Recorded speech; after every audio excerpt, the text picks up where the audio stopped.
Hey, today Mark and I are here, and we're going to talk about Ephesians 2, the first 5 verses, and how we all need someone to reach down in the water and to pull us up out, and that person is Jesus Christ.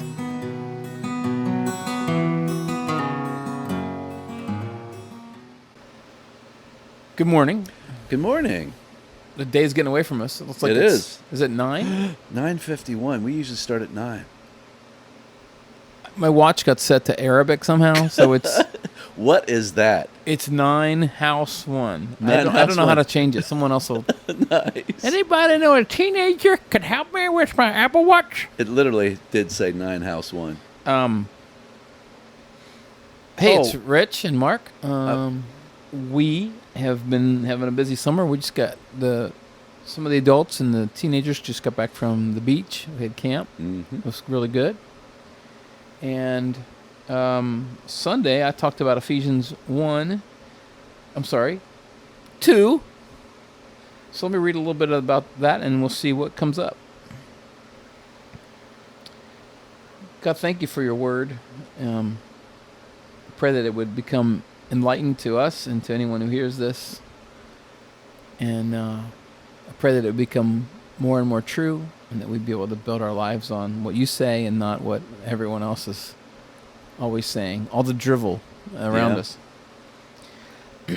As for you, you were dead in your transgression and sins, in which you used to live when you followed the ways of the world and of the ruler of the kingdom of the air, the spirit who is now at work in those who are disobedient.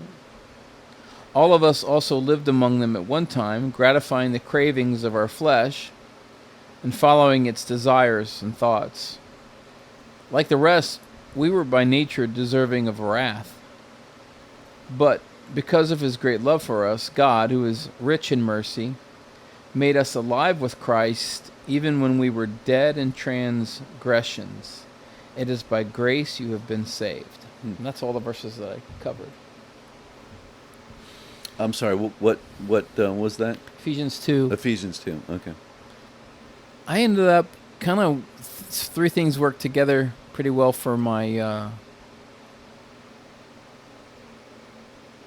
presentation of that. One is that I have a story of where I accidentally almost drowned myself as a little kid, and my brother pulled me out of the water. And then thinking of that, I'd shown an AI created movie trailer for the Bible. Yeah. And one of the images that really stuck out to me was Jesus reaching his hand down to pull Peter out of the water. I guess that's what the image is. It doesn't really say explicitly. But Peter sinks after he walks on water a little bit. And then your story, though, about being pulled out of the pool was really impactful for me. Oh, yeah? So I love analogies, parables. Yeah. And I used to have one about being saved. So you can imagine the most athletic guy in the world, or no, better yet, Evel Knievel. He is in and of course, that's why I have to have a new analogy, because people don't understand what that is. But imagine him being a rocket sled. He's going to go across the Grand Canyon, and he's done all of his work. Man, he is perfect with all this stuff, and he misses the other side by 1/4 of an inch. Yeah. Now he is just as damned as the is dead in that case, right? Well, just as dead. He's just as dead as some, 50-year-old morbidly obese guy on a tricycle. Yeah. That's trying to do the same thing. But I think it's more relatable in your story, or imagine your nose is 1/4 inch from the top of the water.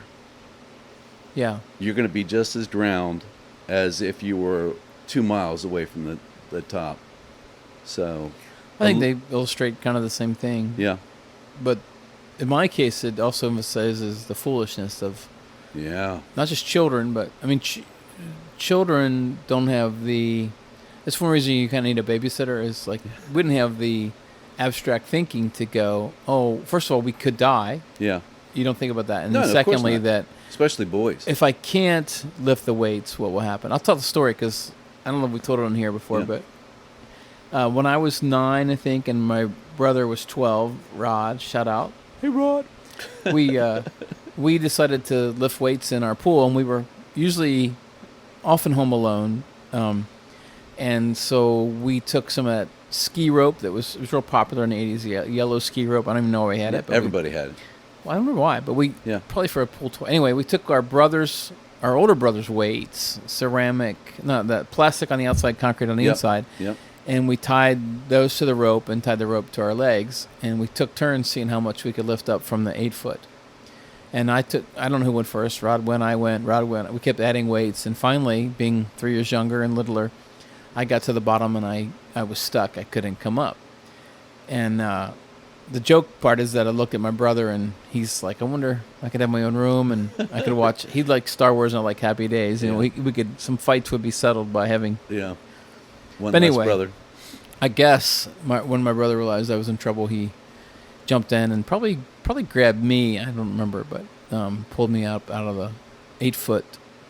And one illustration, thing I like to point out is that, so if the weights are sitting on the bottom and there's 3 feet of rope and I'm 3 feet tall or Yeah. 4 feet tall, and I could have been, I don't remember, but I could have been just a few inches or just a foot from the top of the water, but Yeah. still completely dead. Yeah. And I think I was trying to bring about Sunday that we have to not only realize that was our situation, but it also, our continuing grace is Christ also. Yeah. Um, And only. I was dead in my sin, but I'm still, apart from Christ, I'm hopeless against Yeah. my foolishness, my selfishness. And there's kind of two different scriptures and two different lessons, but I don't know, I just feel like we should be emphasizing our need for Christ, not just your need for Christ. Like, Yeah. whenever people say, if someone came up, we met someone this morning, I won't say who, and if they said, oh, she needs Jesus, then I have a habit anyway of saying, I need Jesus. Yes. Yeah. Yeah.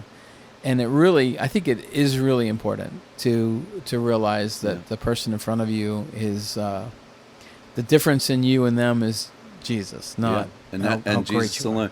What Yeah. was that? What was the quote? This Yeah, I isn't don't- in the Bible about if I don't have without Jesus with me tomorrow, I can expect to be no better. Or Yeah, Brother Lawrence, who was a French monk a long time ago, hundreds of Okay. years ago, said, I don't have the words in front of me, but when he failed, when he sinned, he would say, Lord, I did as I would, without your help, I will always do. You know, and then he was able to forget about yeah, that. I thought you were going to say, Richard sent this the other day. There's a T-shirt that I saw when we were at the beach, and it was about. Let's hold on a second. I'm gonna look both those up. Let's look both those things up, Mark. okay, The first one was, this is from The Chosen. Apparently, I was one way, and now I am completely different. And the thing that happened in between was him. yeah, And I think we have just to own that Goosebumps. message all the time. And I don't know. I think it's a grace to me. I do not do this perfectly, Yeah. but I see myself in a homeless person. I see myself in the patients that I visit. I see myself in the children that I minister to, as opposed to going. Like, remember the Pharisee and the tax collector, and the Pharisee said, at least What's that? at least I'm not that. yes. Yeah. Well, there's an interesting thing there in the language. I don't know how true this is, but it seems you can read it, and it seems like the Pharisee. It says, Jesus may have been saying, and the Pharisee prayed to himself. Oh, I'm okay. so glad that I'm not like this guy. I fast and I do this and that. Yeah, And then the other guy beat his chest and wouldn't even look up and said, "Have mercy on me, a sinner." yeah, And anyway, there's so much there, because on the one hand, I don't just want to identify as a sinner. Like, I'm also a saint. Yeah, But also to never get away from the fact, like Paul said, I am the chief of sinners. Jesus Christ came into the world to save sinners, yeah, of which I am the chief. yeah, Like, he didn't say I was the chief. yeah. Paul Okay, didn't, yeah. yeah. Yeah. Let me find that other quote I by think Brother Lawrence. I think that's what makes it, to know the depth of of grace that's granted you makes you so humble and so grateful that and I think as you get older, the realization, man, boy, oh boy, if I didn't have Jesus in my life, I got nothing. I just got nothing. Well, you said makes you so humble. I think it at least gives you a chance to begin to be humble. You know what I mean? Agreed. Yeah. Because Yeah. I'm often obsessed with Rich and what he Yeah. wants and Yeah. what he likes. Yeah. I found the Brother Lawrence prayer. It said, when Brother Lawrence had failed in his duty, he only confessed his fault, saying to God, I shall never do otherwise if you leave me to myself. Yeah. 'Tis you must tender my falling and mend what is amiss. And then after that, he didn't give himself any more uneasiness about it. So he let it go. Yeah. And I think I experienced a lot of that. Freedom I'm of thankful. sin. Freedom Yeah. from the I think either I'm a psychopath or I'm being given a measure of grace, but I don't generally feel guilty about things for long. I feel like, yeah, it's covered. yeah. And I don't know if I think some people would say, well, that's, it's terrible. I was the other way for 50 years Yeah. until Galatians. Yeah. And I am never going back to jail. Yeah. Yeah. Galatians is one of the places, it says it was for freedom that Christ set you free. So don't take on a yoke, again, of slavery. Yeah. And that yoke could be guilt. And I think probably he's talking more about, they want him to get circumcised and maybe follow some laws. But Yeah. we're not taking on a yoke that isn't for us. So my yoke is easy, Matthew 11, Yeah. and my burden is light. And I know that's another thing that's hard to believe. But if you're when I tell people, it's been a while since I've told someone this, but if your life, Christian, is always hard, you might be doing something wrong. Honestly, you might need to get some pastoring, friendship, whatever, spiritual connection, because we end up carrying things that are not ours to carry, including unforgiveness, including guilt, including we might have wrong thinking. I met someone recently who was really going through a lot, and he said he didn't feel like he could really break down about it because Jesus had done so much for him, and how could he complain to the Lord? And I said, well, I didn't want to. It wasn't the time to, and then have the relationship to really challenge him. But I said, well, let's just look at the scripture. Okay. David in Psalm 21 says, God, why have you forsaken me? And David, also said, Psalm 23, the Lord is my shepherd. I have everything I need. Yeah. And then Jesus on the cross cried out, my God, why have you forsaken me? So God seems to be able to handle our deep emotion. Yeah. And at the same time, when this guy was saying it, I was also thinking of how I wanted to. I also wanted to. A lady just brought us in a snack. Whoa. So where were we? That I didn't think about before you said let's get back in. Yeah. We just had a little snack from my sweetheart. The main thing we're talking about is that we were dead in our transgressions, apart from Christ, before we knew Christ, but even now, it's Christ that sustains us. And I talked about accidentally trying to drown myself. Then you'd asked me to say something about there's an analogy that Mormons use for salvation, which is that you are in a hole and God's put down the ladder, and now He's waiting for you to climb out, to climb the ladder. Yeah, the grace is the ladder, and we believe that the gospel is that a hand comes down and grabs you or puts you on His back and carries you up the ladder. I would go even further, that you're in the hole in your own in the dirt and muck, and Jesus is pulling you out kicking and screaming, sometimes. Yeah. I wonder about that part. I think that's, I don't know if that's always there's something about that. Yeah, not all the time. There is something about that, though, where we, I can't even always want to do what's right. Yeah. So. Yeah. I hope to have this guy come and visit either our podcast or our church, but I met a guy recently who said he died. Intriguing. Yeah, and I don't know if the math works, but you know what? he said the math didn't work. Oh. He said he says he was dead for 76 minutes, but he said the time that he was well, anyway, he says that he went to hell. He didn't even say hell at first. He said I went to a place and it was dark and it was cool. And he said he was there for much longer than 76 minutes. But he felt evil around him, some other things, and then he didn't give up hope in this time. He thought he was going to find a way out. And he wasn't calling on God. He knew who Jesus was. He'd been preached to and raised well and all that stuff, but he'd been just doing whatever he wanted. And he said in the middle of kind of this whole thing, he just was snatched out by a hand. Okay. And then in the presence of Jesus. And completely loved and also completely naked, humbled by his sin. All his sin became obvious. Okay. Eek. Yeah, that would be. Whew. And so, I mean, what I kind of liked about his story is it didn't have an agenda beyond glorifying Christ. He wasn't. He really hadn't told very many people, and I asked him to come and tell us. But I thought it was really interesting and kind of the thing that challenged me was the idea that Jesus saves. He doesn't always even. Excuse me, sir. May I save you? Like there is something about kicking and screaming and in our own selfishness. Yeah. Like, that we our own stubbornness to go. I don't know if I'm ready to give this whatever it is that he's going to save you from. I don't know if I'm ready to give it up yet. You know. Yeah, but he didn't have a thought of it. Like he wasn't even thinking about it. He was just thinking about getting out. You know. Yeah. So that there's so many. My mind. I didn't have a lot to say, but now my mind is so full. But like one thing that's so dangerous about our life, I asked the kids at camp. I said, "Do you believe in the soul?" And they all said, yeah. And I said, do you think that there's a war for souls? And they kind of went, but for sure, we're in a war for souls. And the worst situation to be in a war is to not know that you're in a war. Exactly.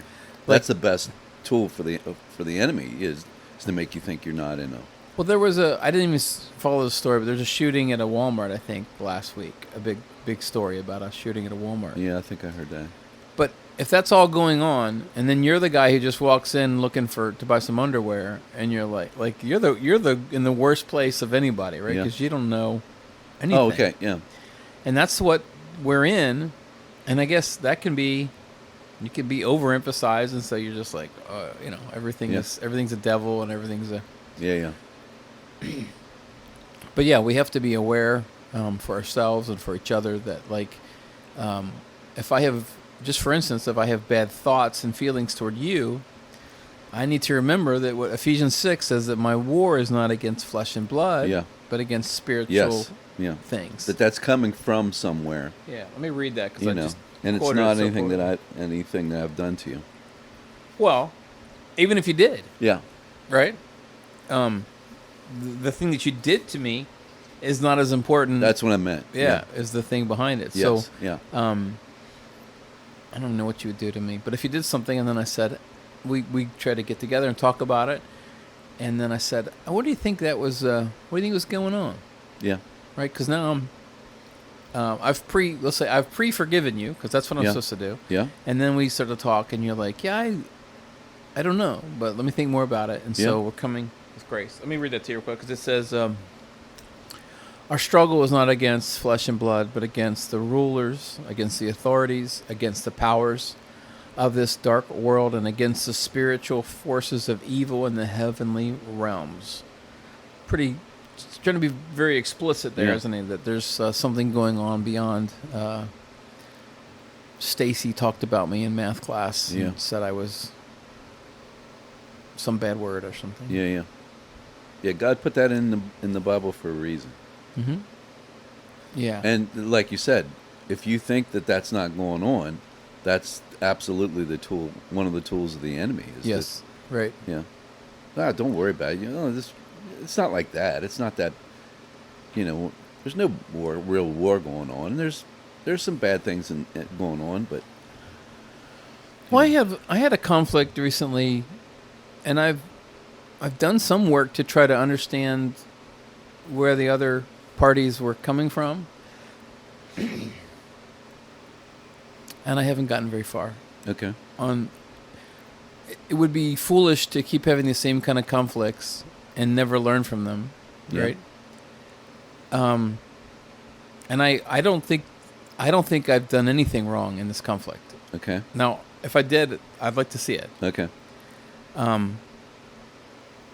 But I don't know that I've applied that my struggle there is not against those Okay. people, Okay. but against principalities as much as spiritual things. That kind of just bolsters my feeling of being right in a sense, right? Because I was standing up for homeless people, Okay. doing something that didn't really cost anybody anything, or, as I could tell, do anything to anyone that Okay. wasn't helping the most marginalized people that I could find. Yeah, so I wonder how I could apply my. Now I don't necessarily feel animus toward the parties that are.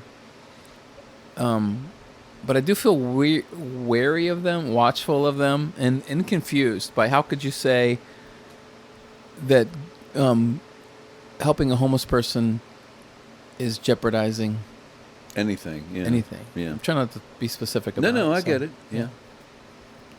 What about you? Can you identify where there's been some conflict, but that it's not just about someone's personality or their whatever else, but that it's actually it's not flesh and blood, but it's spiritual? I was trying to apply that to my little brother. I mean, there is some. I mean, at the end of the day, he's my brother. He's family, but Yeah, that's hard because in one way there's almost nothing there relationally. In another way, he is your brother, which Yeah. is like the closest relation in a sense too. the thing of it is him and I were kind of the closest of my brothers at one point. Yeah.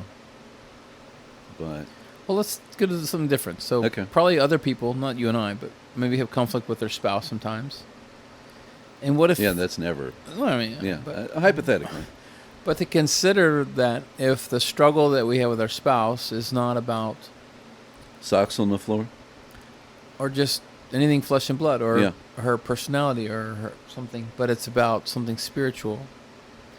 I think to me the easiest way to apply that is that I am supposed to love my wife as I love myself. That's the golden Yeah. rule. It's also he who loves his wife loves himself. I'm supposed to be experiencing peace and joy with her. What? So, I pray for people to rest. Yeah. The enemy wants to steal your peace and joy. Mm-hmm. We always go back to things that eat up our time, eat up our. Mm-hmm. Why do people crave going for something that doesn't give you peace and joy? Why do people? Okay, I need rest. Let's say. Yeah. Mm-hmm. And I don't go to rest. I'll watch something on Yeah. Netflix. Yeah. That gives you no. I mean, well, and especially let's say something that's, or let's say news. Like I spend a lot of time on news. Yeah. That doesn't give you peace and joy. No. But I can't do X, Y, and Z because I'm too busy. I've got other things to do. And I'm saying hypothetically, Mm-hmm. you fill your time with something that does not give you that. That's the opposite of that. Yeah. I don't know. Recognizing that. Well, no, I'm saying just recognize that that's a tool of the enemy. Right, but why do we do it? Why do we fall for it every That's day a better or way to something? say it. Yeah. Why is it that we always fall for that? I don't know. I really don't. We'll probably know in about 150 years. Yeah, I think that's interesting because my life it feels like it's gotten, not that I'm more serious, but my life has gotten more serious, and I think that makes it easier to let some of the nonsense go. Mm-hmm. Not that I'm doing all that all the time, but like if I can be in bed at 9 o'clock, I'm in bed, so Yeah. I can pray and be still, Yeah. and not trying to go to sleep yet, just to be still. Okay. Now that could apply probably greater in different ways throughout my day, and I try to read news as opposed to listening to it all day. Sometimes I like to hear a little bit about a particular thing, but yeah, that's kind of the drama that I go. I don't Yeah. need any more of that drama. Yeah. Like I'll do a little bit, and I go, that's enough of that. That's Yeah. not interesting. Yeah. Yeah. When I pray for peace, though, or a night's sleep, Yeah. I'm really praying for whatever it is that somebody's holding on to, just to lay that at the cross, and I'm talking Yeah. true peace, not just a good night's sleep, but just to lay things down. This is another reason to hear from more people at church is in other places, but I feel like I need good role models in my Yeah. life still. People Yeah. who would say, yeah, like if they said, yeah, I just don't see any need for this. It doesn't bring me more life, or I do this thing with my family because it seems to help us get along way better. I can't think of an example right now, but I don't always feel like there's either I don't see it or it's not there. But people just sharing good, wholesome things Yeah. that help them live kind of a simple, meaningful, peaceful life. Yeah. I mean, like last year, being a political year, I know I was getting myself all worked up, and there's men in the church that would tell me, no matter what you do, whatever you think, whatever, you're getting yourself worked up, this is all this is in God's hands. Yeah. And I really, honestly, was like, you don't understand. You don't understand. I've got to be, I've got to let people know. I've got to, Yeah. I've got to be involved in this thing. And I guess to an extent, I mean, you don't want to be ignorant, and you don't want to What? Think about a thing. One of my favorite images: ants on a potato chip. yeah, But if you're the ant, and if I'm the ant, and your foot comes along and you disturb my potato chip, you're, in a sense, in the place of God, of a God, right? yeah, And even then, our God is way. It's not even close to really expressing it. yeah, But for me, then, as the ant to go, all right, everyone, let's go to the left. He'll never go to the left. Right. And sure Yeah. enough, I have no idea. I Yeah. have no idea of how. You probably didn't even know the chip was there. You just nicked it with your giant foot. yeah, But we think like we're just suckers for yeah, knowledge and drama and control. And Yeah. we're like, I don't know, I would maybe to be more thoughtful about this, but the most controlling people that I know are not the most peaceful people that I Yeah. know. So there's something, Agreed. and I think almost all religions have this aspect of release of control or acknowledging that, I don't know, like, yeah. it's, That's like, another. did you cure your own cancer did you cure it? Did No. you figure it out? No, no. Did you know it was going to work out? I was along for the ride, and Yeah. my job was to be okay with whatever come down the pike. Yeah, and to take your medicine. Well, You submitted yourself yes. to it, but Yeah, but yeah. you had Yeah. and so I think that's part of why we love drama. Maybe is because we just are not very smart, and I don't mean you guys or Yeah. you particularly, but we're just not. Like No. we're hurling through space. I wish I could Well, remember the ant these on facts. the potato chip that says move Yeah. to the left, he's positive. Yeah. He's studied the actions of that foot, Yeah. and he knows moving to the left is going to be the thing. Yeah, and you then know? other ants are just going back and forth. They're holding a big piece of bread, and they're like, I don't know. Yeah. And so yeah, it's weird. I have been thinking a lot about how human behavior is really reflected in so many animal behavior things. Like Well, yeah. there's just it. I know we're in the image of God, and we're different, but boy, are we similar to chickens. Right? Yeah. I mean, your chickens will eat.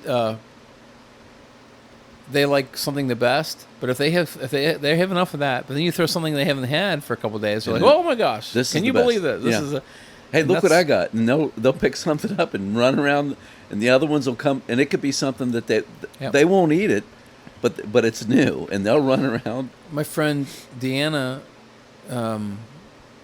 from First Church a long time ago, she grew up on a farm where they raised steers, and she was so tired of steak. She said, "I could if I never saw a steak again in my Wow. life," and I've never Ever. had that privilege. Yeah. Not whatever. Anyway, I've never had a lifestyle where I was like, "Boy, I hope we're not having steak again." I can. Yeah. I would like to have steak till I was sick of it. I think, Yeah, or me too. every day. Yeah.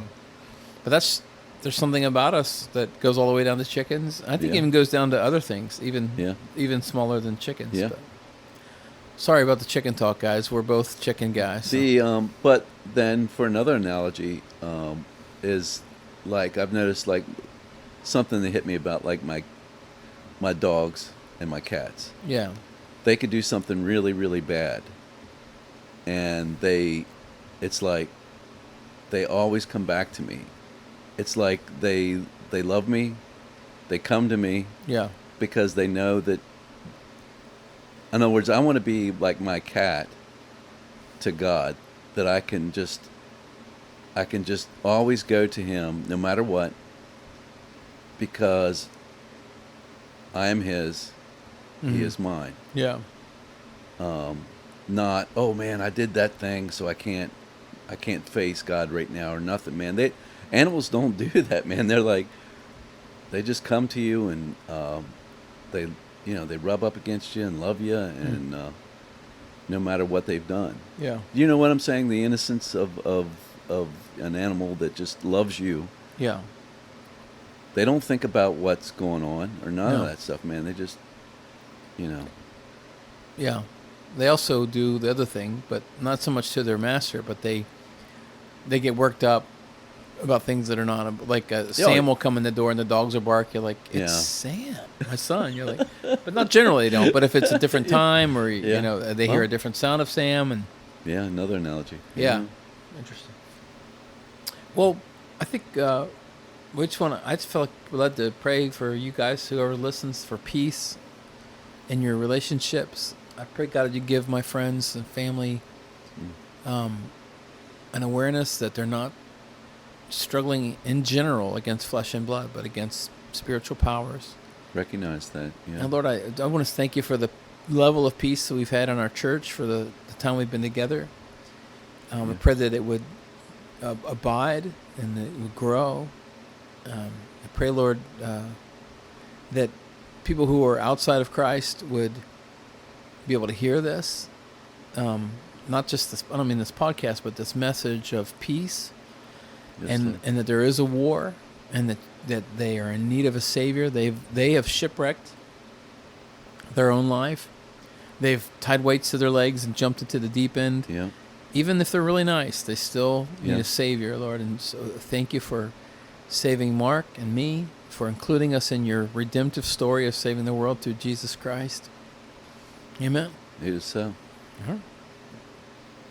Love you guys. Peace out.